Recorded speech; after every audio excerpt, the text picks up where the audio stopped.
Matthias, great to have you on the call today. Really excited to hear more about your business, water-filled glass. We've had some conversations about this offline. What a great idea, what a great invention. Looking forward to seeing this come to market. But let me get you to introduce yourself to start off with, if that's okay. Over to you. Yeah, hello, and then hello everyone. My name is Matthias. I'm one of the founders of Water-Free Glass Limited, a startup that deals with, as the name suggests, a new type of glass technology for buildings, windows that have water in them. Fantastic. So my next question is about what makes you stand out from your competition. So I guess you might need to tell us a little bit more about the technology, because I'm sure that most of the people listening and watching this will be going, what the heck's water-filled glass? Yes. So the idea is that, as obviously as the material suggests, it's a little bit different because water-free glass works in a different way as other windows. In order to see this, I need to explain a little bit how windows save energy. So windows lose energy in three ways: convection, conduction, and radiation. Convection is very small. It's basically the air, indoor air, taking energy from the glass surface. Conduction is typically managed through insulation, as one can guess, but actually the radiation is the big culprit.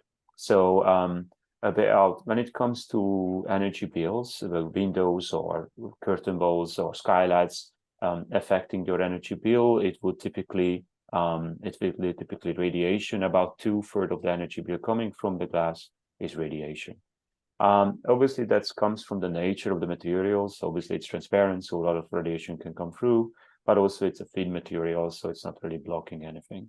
We have some ways with the industry currently that manages this, for example, low emission coatings or low E coatings and so on. But there's room for improvement, obviously, because of the large percentage. And it's quite important when the building is concerned overall, because obviously the insulation capacity already is relatively low of a window compared to a wall. So windows are responsible for a disproportionately high energy consumption and carbon when it comes to when buildings concerned. So our solution, to put it simply, is to have water in the window. Water has a really good absorption capacity. And most importantly, it does it in the invisible spectrum of radiation, or the majority happens in the invisible spectrum of radiation. So as a result, to put it simple, when in the summer, when radiation tries to get in, water absorbs it before we would get in, hence it saves energy on cooling. And in the winter, the opposite happens. So when heat is trying to escape through the window, the radiation is absorbed by the water, so that doesn't happen either. And then we circulate this water within a closed loop, so the heat absorbed can be reused by a conventional mechanical system of the building. So as a result, we can save a lot of energy. So to put the short answer is that the game-changing idea here is to addressing a very specific part of the window. So we are not insulating, we are absorbing, and that's a new approach when it comes to energy savings and overall in design. Fantastic. So I guess what makes you stand out from your competition, there's only you doing it. Is that right? Yeah, currently we are, this is a patented technology, and obviously the startup is the one that is dealing with this technology. That's correct. Fantastic. Great. So you mentioned that it's a startup, Matthias. Tell us about your aspirations for your business for the next 5 years, or pick a number. It doesn't have to be 5 years. Yeah. So the startup was founded coming from an academic background. So my colleagues and I, we worked on the technology for quite a long time. We used academic research grants in the European Union, in Japan, and also in Taiwan to develop the technology. And once we reached a sufficient stage to understand that the technology can work and establish the energy model to it and so on, which we published through academic publications, we founded the startup in order to make this a viable technology available to anyone who is interested in doing it. Yes. Our aspiration is the company is R&D based licensing company. So what's important is that the technology is quite easy to manufacture and also to build if the company has previous experience in the area. So what the company mainly is concerned with is that we help and teach companies, glass manufacturers, construction companies to use this technology so they can use it in their projects. Brilliant. So, And our aspiration is to enable in the coming 5 years to make this new approach to energy savings one of the major energy saving strategy for especially for glass buildings. fantastic. Great stuff. So what's been your biggest learning since you've been a business owner, Matyas? It's I think it's like it is probably the most interesting challenge was that like I strongly believe if you're trying to create a good business approach, I think the starting question is I heard it somewhere, so it's not my idea, but I totally agree with it. Like you should never ask yourself what people can do for you. You should always ask yourself what you can do for people, because at the end of the day, doing business is basically giving a service or solving a problem for people. And I found that an extremely good lesson when you start to create something. And water-free glass is all about that. So we're trying to give a much more efficient, but also a much easier approach to energy savings to projects. And this credo for us, or this philosophy, is very clear when it comes to the developing the product. For example, we started when we did our research, we started with a new build solution, so water-free glass for new buildings. But actually, when talking to people in the industry, we quickly pivoted to a second product, which was retrofit, which was developed specifically from feedbacks of potential clients. And that was actually really exciting and a great learning process. I think the other element was that it comes from a little bit of philosophy from Japan. So it was a great lesson to see how different people were involved. So for example, when we developed the manufacturing with glass factories, or the construction method with construction companies, it was a really exciting journey to learn from each other. And that was the other lesson, that it is always extremely beneficial to have an open mind and to learn from other people, because together you can create a much more exciting things than if you would just rely on yourself. Sure, couldn't agree more. Absolutely, that's a great point. Thank you. What's been your biggest challenge so far since you've been in business? Not let's leave all the getting to the point where you could start the business alone, and just think about since you've been in business, what's been the biggest challenge? I think it's like it's hard to tell, because we started very recently. So like for example, our first trade show was Future Build, and last month in March. So I think it's exciting and it's challenging at the same time, probably, that it's a very new technology. And so in order to kind of get your head around it, you have to put for a moment aside the way you were trained. So for example, if you approach this from an engineering perspective, you would say, okay, that doesn't make sense. I mean, windows supposed to insulate, and that's how they save energy. And water is not an insulating material. So what's going on here? And I completely recognize that. So it's difficult, to give an elevator pitch and then make a strategic decision whether you buy this or not. It takes a bit more time, and we're completely sympathetic to that process. But that's an exciting thing at the same time, because it's really amazing to see that once people get their head around it, they get quite excited, because there aren't many innovations happening in the glass industry, and it is at the same time, it is so important for us to bring innovations forward in that sector, because glass is just really responsible for a great amount of energy consumption within buildings. So even for a standard domestic building where you would have like on the facade, let's say like 20% glass, or in terms of window to wall area ratio, Yes. Yes. you would still typically those windows would be responsible for up to 40% of your heating and cooling bills if as appropriate for the climate. So there is a big impact. We can create a really big impact with a relatively small change on the building. Yeah.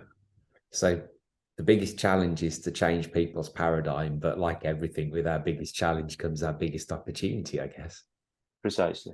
Yeah, fantastic. Great. With the knowledge you have now, if you could be speaking to your 18-year-old self, what would you say? What advice would you give to you?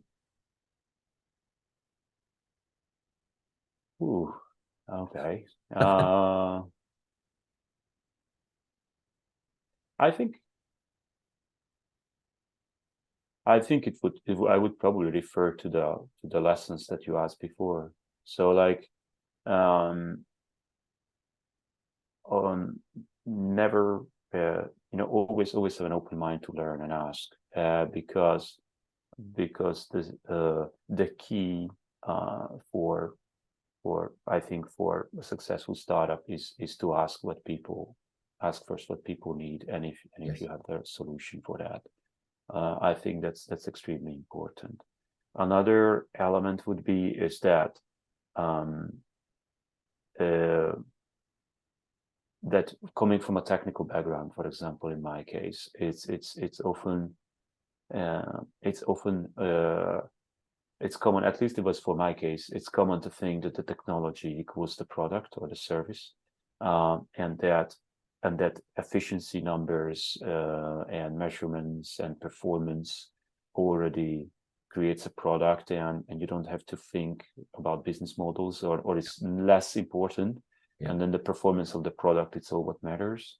And that's also not necessarily a case. So like it actually was a good learning curve for us to learn, because the founders coming from technical background, the three of us. So it was interesting for us to learn through trainings and so on, that like it's one thing that the product works, you also have to explain how it will be sold, and it's the one thing that technology works, but it's also important for you to think through like how it will become a product, and how it will be delivered, how it will be sold, and what is the business model behind it. Yeah. And that's, from an investor perspective, for example, it's obviously as important as the product itself. So that would be something I would highlight as well. But also I would also give encouragement to say, like, as long as it makes, always critically reflect on results and what you're doing to sort of learn from them. But as long as it makes sense what you're doing, don't give up. Yeah. Some great advice in there. Brilliant. Thank you. So my last question, you may have answered it, I don't know, but it'd be interesting to see what else you have to say on this. What's the one piece of advice that you give to other business owners watching this? There's anything else to add to all those nuggets that you've just given us? It's a bit tricky, because I'm really young, and mostly I work in academia, so I wouldn't call myself a business expert. But if it's helpful, coming from that experience, with that caveat, I think we are living in an extremely exciting time, because climate change is on us, and of course everybody knows that. But it could be, I think it could be it's an amazing challenge, and it could be quite scary, because unfortunately we are not doing as well as we should be doing at this point by 2023. And I really hope we can get there, and I'm sure we can. But at the same time, I think it's an amazing opportunity to rethink our relationship with our own planet and with our world. So and I strongly believe that I think my advice would be that is to have an open mind and look at it as an amazing opportunity to radically change things that we do. I mean, like, justify, for example, if I think of ourselves having this meeting online, it's exciting to, in some sense, it's exciting to see that, like, how for a moment, putting aside how tragic COVID itself was, but it would have been almost impossible to have online meetings before COVID, and now how much our society changed. And of course, in some ways it changed for the better, and some change, it brought new challenges, but at the same time there was a change, and it will be interesting to, it would be probably strange to think going back to something, and something that was before. And I think when it comes to climate change, that's how I like to see it.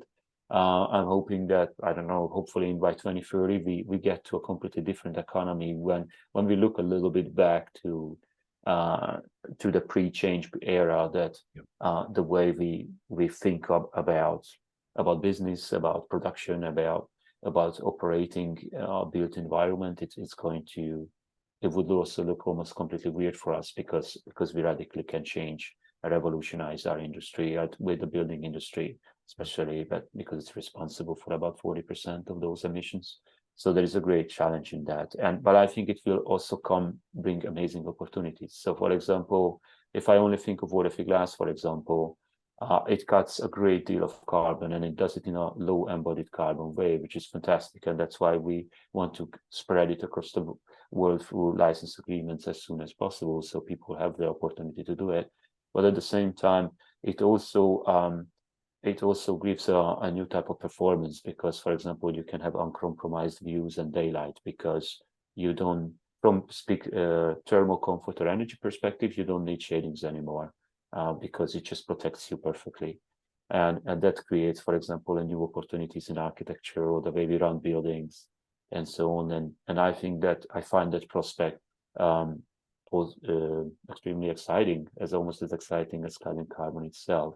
And I'm sure there will be a lot of changes like that will change our life in a positive way if we pass through if we take the challenge head on.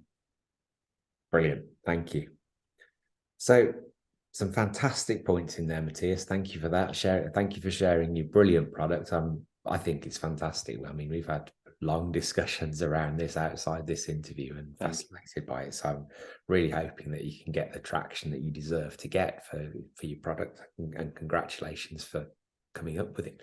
The last piece is, obviously, I'm going to all of your contact details will be available below this video, so that people can get in touch and find out more. But is there anything you'd like to add from that perspective, in terms of helping people to get in touch with you or find out more, or Oh, absolutely. So we have, I think the basic touch point would be our website, waterfreeglass.com. We also have a LinkedIn page for the startup.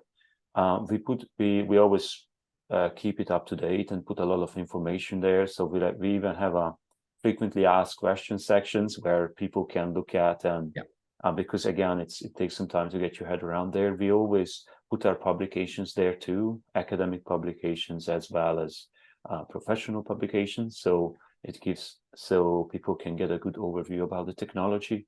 And we are always happy to answer and welcome questions.